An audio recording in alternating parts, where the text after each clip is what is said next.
Bonjour, je suis Hervé Blondon, directeur de l'école Satyam de Hatha Yoga à Montréal. Nous nous retrouvons ici au Népal, dans le Terai, au sud du Népal. Depuis que l'école a été fondée en 2001, on a décidé avec mon épouse Lydia d'organiser des voyages pour emmener les gens qu'on forme et nos élèves directement aux sources du Hatha Yoga. Donc moi-même, j'ai été formé au Népal depuis 2001 sur à peu près 8 ans.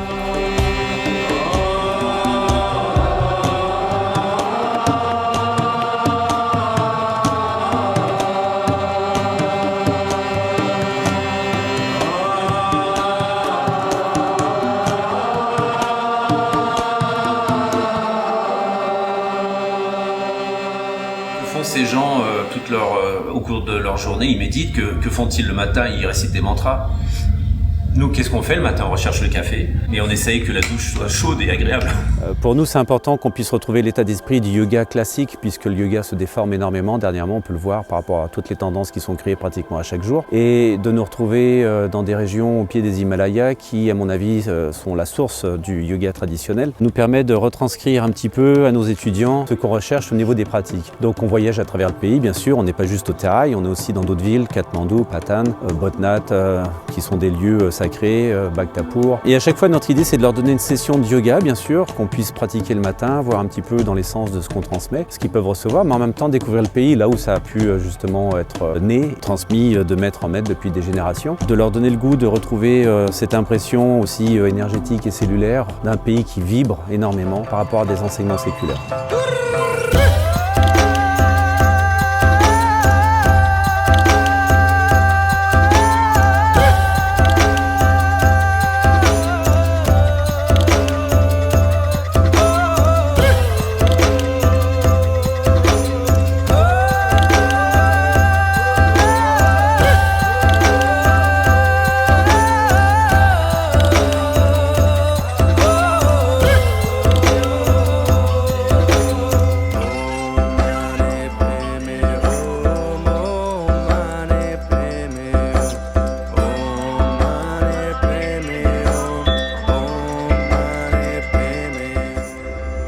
Mon premier voyage au Népal, j'avais décidé de partir vers une voie monastique étant inspiré par certaines personnes et certains maîtres que j'avais rencontrés, aussi bien dans le bouddhisme que dans l'hindouisme. Cette année-là, j'ai rencontré mon épouse qui, bien sûr, définitivement a dirigé d'une autre manière mon évolution. Et nous avons décidé de prendre l'école en main tous les deux. Lydia, mon épouse, est co-directrice de l'école Satyam et formatrice. Nous nous sommes mariés au Népal à Pashupatinath en 2005. De là est venue l'idée ensemble d'amener les groupes pour leur faire vivre l'expérience aussi de notre vécu dans ce pays extraordinaire et de pouvoir les amener dans une vibration qui représente véritablement ce qu'était le yoga dans sa forme ancienne et en même temps de ressentir cellulairement ce qu'il se passe sur place.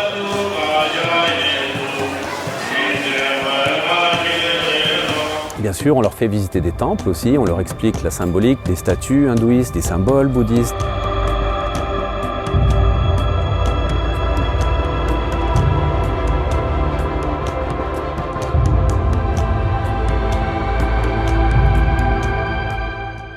De là, à nouveau, on a Vishnu au centre qui va apparaître, protégé par Naga, le serpent.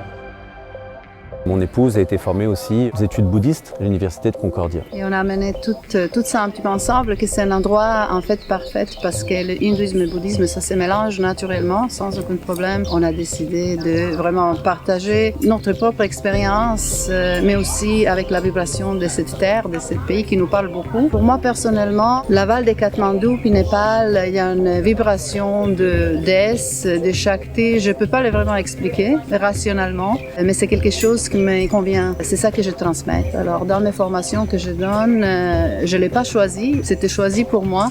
C'est tout féminin. Je forme, en fait, les femmes en yoga prénatal, en cycle menstruel, yoga hormonal, tous les cycles ou féminins en traversant les déesses. Alors, pour moi, c'est ce lien-là qui est très forte. Je trouve que ici, on les trouve encore. Ça facilite aussi la transmission pour nos étudiants. Voilà, on les fait ensemble. Avec Hervé, on trouve un équilibre de masculin-féminin qui, je pense, est bien apprécié aussi parce qu'on a tous cette énergie Shiva Shakti, masculin-féminin, qu'on cherche un certain équilibre. Pour le reconnaître, il faut qu'on est guidé un petit peu vers cette voie aussi. Pour moi, c'est comme j'ai pas de choix que transmettre qu'est-ce que je vis. Mon enseignement, c'est une célébration de cette énergie féminin et masculin qui s'équilibrent ensemble. C'est une passion, c'est une joie, c'est une beauté, c'est une discipline, oui, mais tout en joie.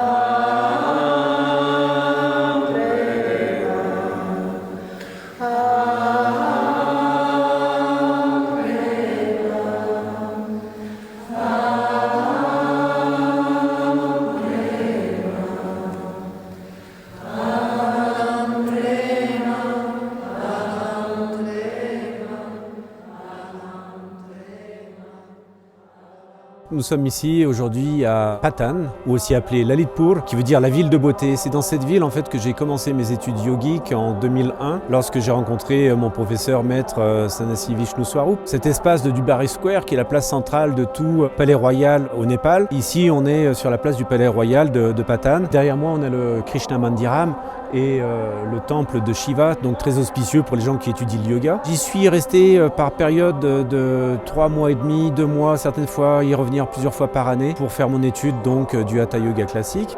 Et ça me fait plaisir aujourd'hui d'être à nouveau ici, de voir que peu de choses ont bougé depuis le tremblement de terre, fort heureusement. Quand j'amène un groupe ici, mon but avec mon épouse bien sûr, vu que nous sommes mariés aussi au Népal, c'est de les amener dans les rues avoisinantes, de leur faire découvrir un petit peu l'ambiance de la vie népalaise, mais aussi de leur faire retrouver tout ce qui est au niveau du sacré qu'on a oublié, parce qu'on est entouré du sacré, au niveau des archétypes, des statues, des murtis, des temples, qui sont toujours vivants en fait. C'est un musée à ciel ouvert vivant, c'est pas juste des choses inertes qui sont contemplées par les touristes. Les célébrations se font toujours le matin, vers 5h, 6h, les états dévotionnels, le petit marché, le grand ghat où les gens viennent se laver, tout est toujours disponible. Et de pouvoir rencontrer ce caractère sacré qui nous manque un peu dans notre vie, pour nous est vraiment très précieux. Lorsqu'on amène un groupe avec nous, bien sûr, d'étudiants, de professeurs de yoga, je deviens le guide à Patan pour y avoir vécu, bien sûr, c'est une ville chère à mon cœur. J'explique ma connaissance, tout ce qu'on peut voir dans le symbole des temples, dans leur architecture, dans les représentations des dieux, qui ont un lien très fort avec les postures de yoga aussi, et avec les mouvements archétypaux, énergétiques, tout ce qui éveille notre conscience et nous met en vibration par rapport à notre manière d'être en tant qu'humain et en tant que développement et croissance personnelle ou spirituelle.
Ces temples qui sont toujours debout depuis la période Mala, on parle du 14e, 15e, 16e, 17e siècle. Lorsqu'un temple doit être rénové ici, on fait toujours appel aux Newari.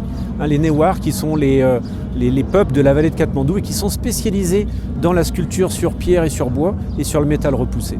La grotte qu'on va visiter cet après-midi est très forte au niveau énergétique. Moi, ça me fout la chair de poule à chaque fois.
pour l'excursion? Ready.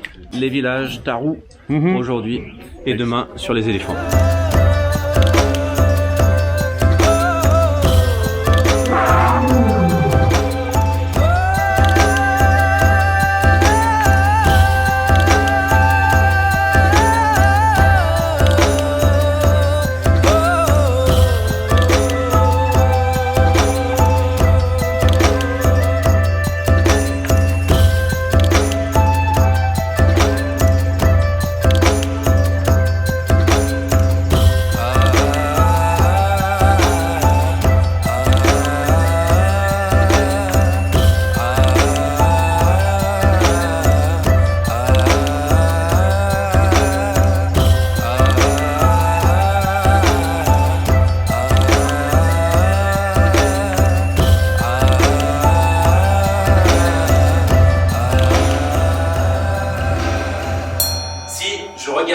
En désirant reconnaître ce que je désire voir, je ne vois pas ce qui est. Et pour ça, ça prend du temps, ça prend la moitié d'une vie, si ce n'est plus des fois.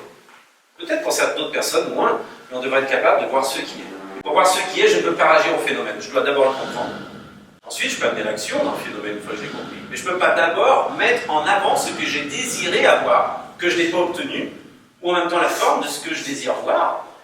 Parce que si ne me permet pas de capter l'essence de la chose que je vois et ma position par rapport à cette chose-là. Je suis en teinte, donc je suis comme un petit enfant qui veut que le monde soit son image uniquement.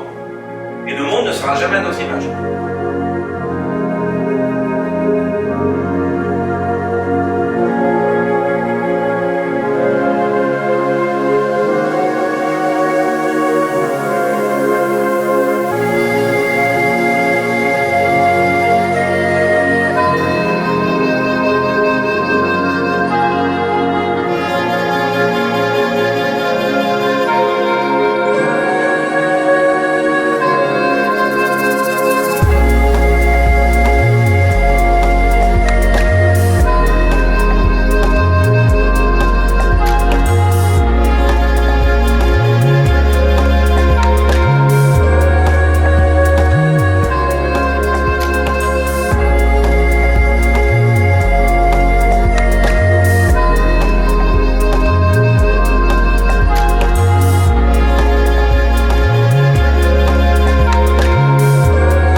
L'arrière de la jambe s'étire, ça se lève par là, ça descend. C'est toujours long, toujours long, toujours long, toujours long. Je saisis ma jambe, j'ouvre et j'allonge.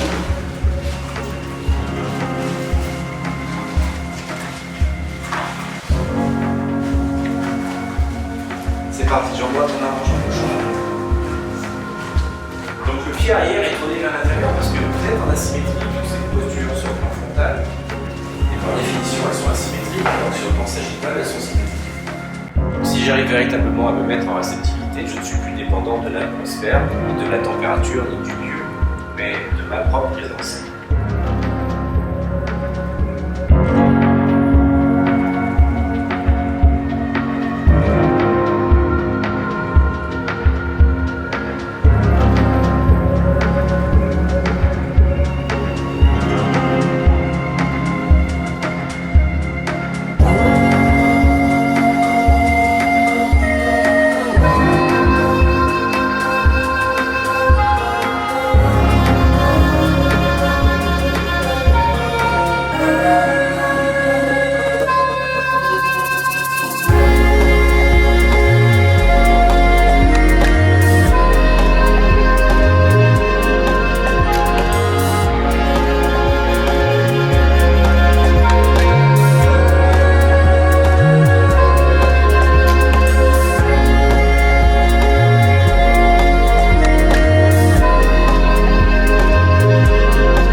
où sommes-nous ici, Lydia et Hervé?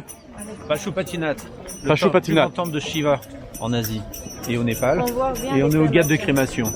Où les gens, lorsqu'ils décèdent, dans la journée même, ils doivent être brûlés pour que le corps puisse vivre sa réincarnation.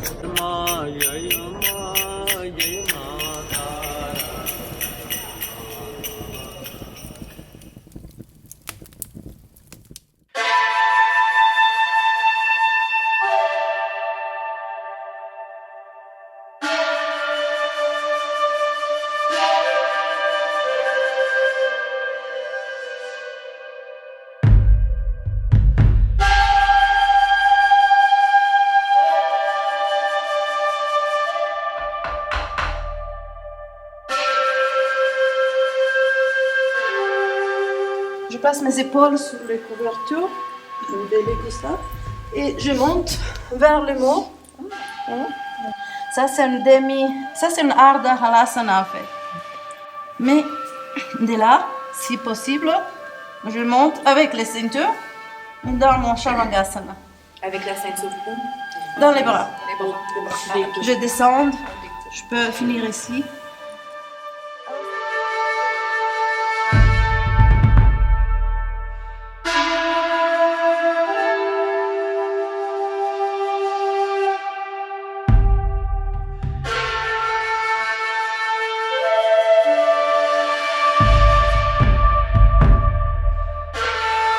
Ceux qui saisissent le gros orteil avec les doigts peuvent saisir le talon ensuite.